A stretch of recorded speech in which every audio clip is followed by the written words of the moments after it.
Appreciate you all being here. I got to tell you, though, I wish I didn't have to compel you all to be here. We asked you as legislative liaisons to come participate with us, in which you refused. So the Committee on Oversight will come to order, and without objection, the chair is authorized to declare a recess at any time. We have a couple goals for the hearing in our investigation and our need to do our constitutional duty.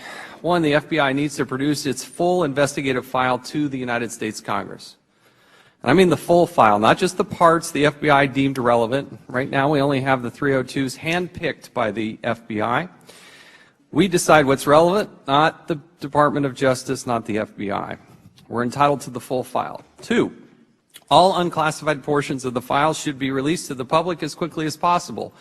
It has been more than 20 days since I'm sure the very first FOIA request was put out there, and by law that should be out there. I want to commend the FBI for already releasing its investigative summary report and Secretary Clinton's 302 interview summary to the public. We do appreciate that, and it's duly noted. But there are still a number of 302s left for the FBI to release. We were surprised to learn that the 302s, the so-called investigative files provided to the United States Congress, at least to the security officer, were only a portion of them, not all of them.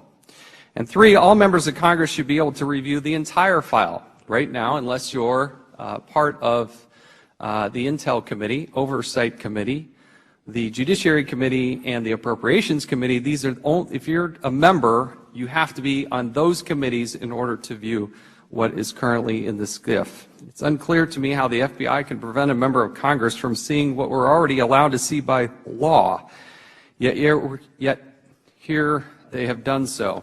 Even the unclassified information, that's what's mystifying to me. Even the unclassified information you're preventing members of Congress from seeing.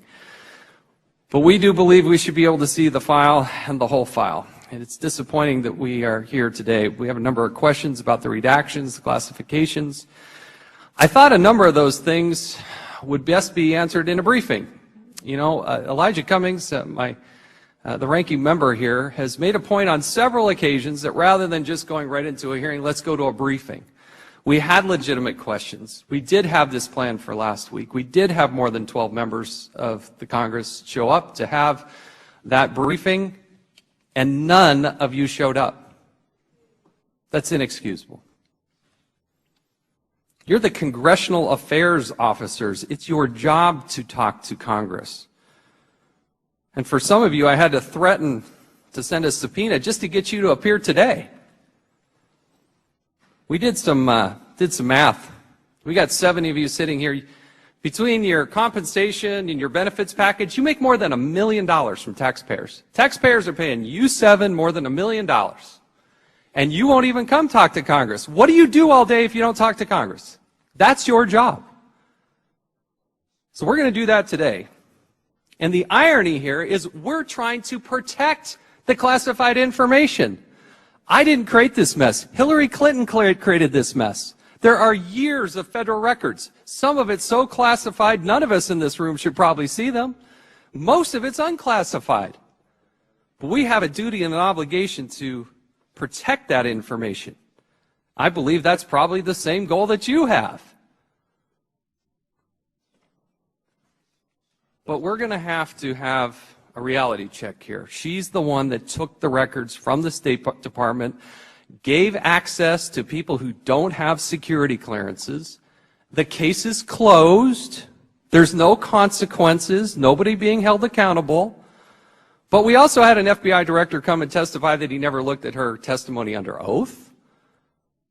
And somehow we have a classified system and we have a non-classified system, and somehow information was going from the classified system into a non-classified system. So it's ironic that you don't want to appear before this committee out of a concern for protecting classified information when Hillary Clinton walked around with a BlackBerry full of classified information and gave access to sensitive federal records to folks without security clearances at all. I want to understand from each of you what it is you think that Congress should not see. See, I believe passionately in the role of Congress. I believe passionately in the Oversight and Government Reform Committee. We were founded in 1814. Every expenditure, everything we do in this Congress, or everything we do in this nation is supposed to be overseen by us. We can investigate anything at any time. That's what's different about the United States of America. We're different because we are self-critical. We do go look under the hood. We do hold people accountable. That's why when Abraham Lincoln joined the United States Congress, he was on this committee. And he peppered the president because he didn't believe that the Mexican-American War started as the president said it was. And there's been a rich history of that throughout generations. We can't do that when each of the agencies that you all represent decide that, well, we're just going to show you the relevant information. We're not even going to answer your questions. You can't see those documents. That's the way a banana republic acts. It's not the way the United States of America acts. So we expect better, and we expect you to be responsive. And I don't expect to have to issue a subpoena to see unclassified information.